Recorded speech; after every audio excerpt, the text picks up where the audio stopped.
question to you is, what kind of gender-specific challenges would women in business be facing?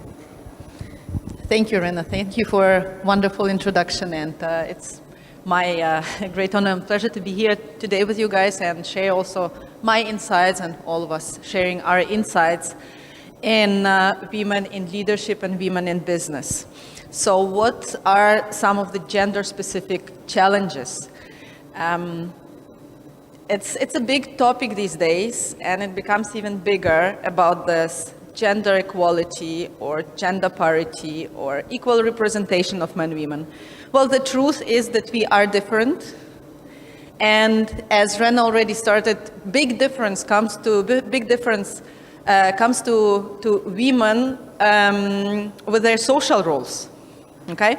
And this is just something that's so deeply inherent in women, in men, in societies that puts us in very different positions, okay? So if we go to university, so if we study, or even if we start businesses, there are generally same numbers of men and women who graduate from universities or who go to initial positions in businesses or even start businesses. And then when women reach the childbearing age, there's a transformation, or kind of like, like a bend in the career or something to think about, because we imply that we have to take care of our children. Women who, men expect that we would be taking care of our children. And this is not only from the women's perspective, but also from the society perspective. So what are some of the challenges, or what some of the gender-specific things for women in business? As I'm saying, women and men in numbers is approximately the same, how many businesses are being started. The difference is that men put their entire self into their business, right? Business is their goal. They start business so they can make money. For women, I think all of us can share this, that we, like at least, like in this representation, we started our businesses so we can accommodate it with our lifestyle, with our way, like to take care of our family. So it's a different focus already. If you look at statistics, many women-led businesses are smaller. So they don't employ that many people, they don't grow as fast, they are more stable, and they are, there is a high chance that they will generate positive revenues, because women don't take as many risks on average. So these are some of the gender-specific challenges that I would like to highlight, right? And they put this unconscious kind of bias. So I don't want to talk of any conscious biases that might be present in businesses, in organizations, in societies, but the unconscious bias, we expect, or women are expected to have less time for their businesses, to put less maybe effort into growing big, that women tend to less frequently have the goal of raising investment for their companies. And then, like in big business, we see more men than women. So these are some of the challenges, gender-specific challenges, that I would like to point out just for us to think about. Thank you.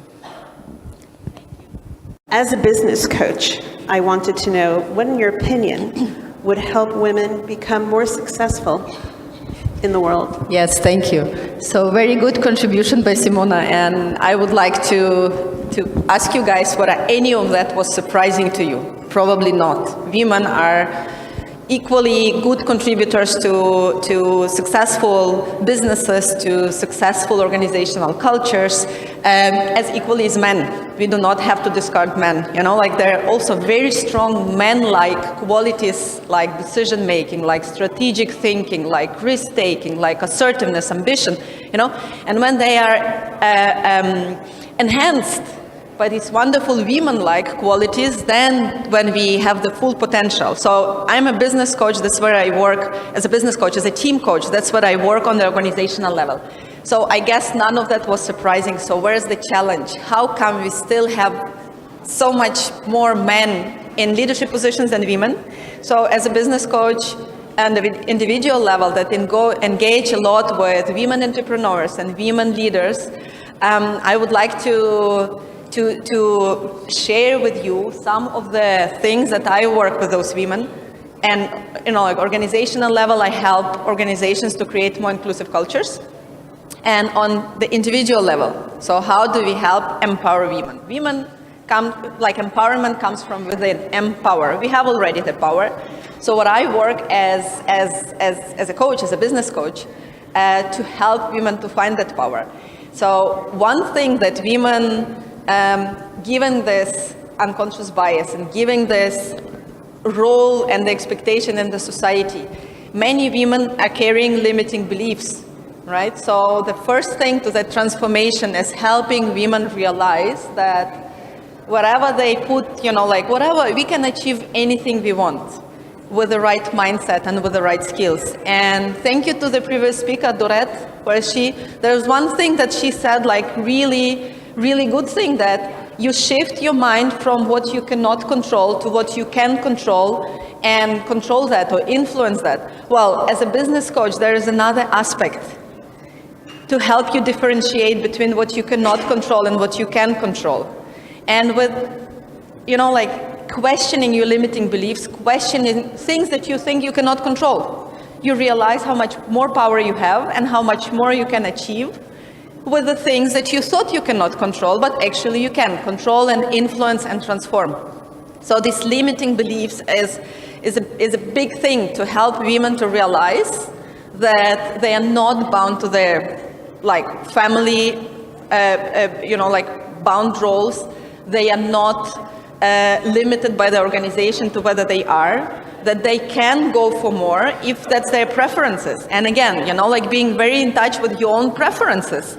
For some women, they go part-time or they take time at home when the children are small, but some women do perform their careers. And I come from a family with strong women, and I grew up and I had great attention of my mother and of my grandma, who all had their careers and were very successful leaders. So everything is possible. And when society is moving to the place where, help at home and possibilities to combine your ambition at work and with your family responsibilities can be taken care of, there is so much more possibilities that women can achieve. So this is how I work with women to help them realize that they can achieve more. Another thing that all of the women we would benefit from that, but also something that we can give as role models. The less women we have that have achieved success, the less of young women can see what's possible. So it's very important to be looking up to role models and to be having role models, and for this mentorship and coaching and empowering women can come from other women, and that's where the power of network is coming, and that's where women can show what they have achieved and showcases the results. So those are the things. Thank you. Thank you. With the little time that we've got left, one more question for Nataliya, because you've been coaching people and doing such a wonderful job at it. What are the advantages that women founders and business owners may have over men? Right. So we were talking a little bit about those leadership qualities that give the advantage to women relative to men in certain aspects, right? So if women I think the very important thing for many women leaders is to develop own leadership qualities and concentrate on the strengths that they have and not be trying to be a better man. Women, many women say, okay, I'm trying to be assertive and I'm seen as aggressive. It's women have different ways to reach their decisions, right? This collaborations, this engaging. As a team coach, that's what also I do, I don't give the decisions to any teams, I help them to find their decisions. And this is where women leaders are amazing and that way are strong. And women business owners, they have their advantages because women are a lot more creative in their decision making. They're a lot more creative in finding ways to go around the social prejudice, unconscious bias, to find the ways to do their business. Women, especially business owners, they are doing what they believe in what they're doing, right? So they don't do it for the sake of making money. But many women-owned businesses we all came to our businesses because we believe this is what we want to do. I started in a corporate world, like I think all of us did, and then I have done this transformation in myself. I have consciously looked into my place where I can create great potential and where I can be not only successful but happy. So this is the advantage of women, that they get in touch with it, that they do it with the conviction. And this is what they can use for their businesses as well. Another thing, women are wonderful multitaskers. Obviously, we know that multitasking it doesn't really exist. So what we do, we switch from one task to another. But as women have so many more responsibilities, so they put on themselves their more responsibilities with family, with social engagement, with, like just keeping all aspects of life in tuned. This multitasking or switching from one aspect to another, that gives women a lot broader perspective on how they can run their businesses and how they can create their impact in society. So these would be some of the ways that women would, if they take this forward, if we help women and we help ourselves to develop our strengths, to strengthen our strengths rather than to improve on our weaknesses, that's where the true power is. Thank you.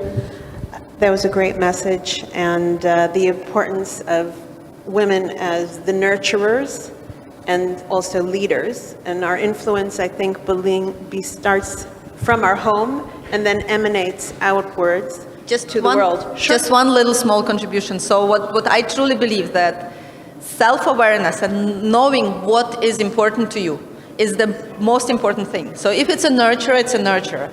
If it's a decisive warrior, it's a decisive warrior.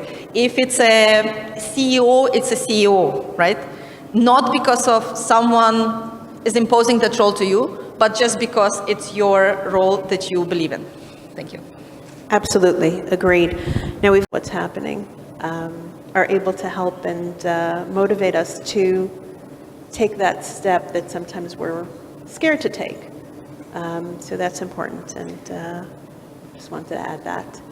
I would like to add one note. So why many women is probably more prone to that, think that, like they have to secure their part, or there's sometimes even jealousy, or sometimes, like women do not want other women to succeed, is because we think that there is only that much in the world. So I would like to tell you about a great belief, like a thing that I deeply believe is true, the mindset of abundance.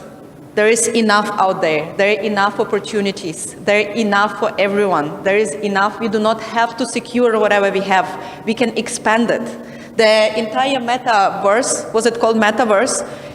The sir was telling there are so many worlds in there, and all those worlds can be in us, and we can bring them out to life.